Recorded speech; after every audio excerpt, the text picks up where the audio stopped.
மாவட்ட செயலாளர் கே.பி. கந்தன் பிறந்த நாளில் முதியோர் இல்லத்தில் அன்னதானம் வழங்கிய வழக்கறிஞர்.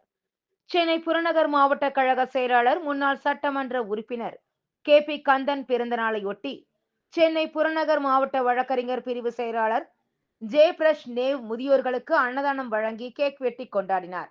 உடன் வட்ட செயலாளர் ஆர். நாகராஜன், வழக்கறிஞர் செந்தில் மற்றும் நிர்வாகிகள் பலர் கலந்து கொண்டனர்.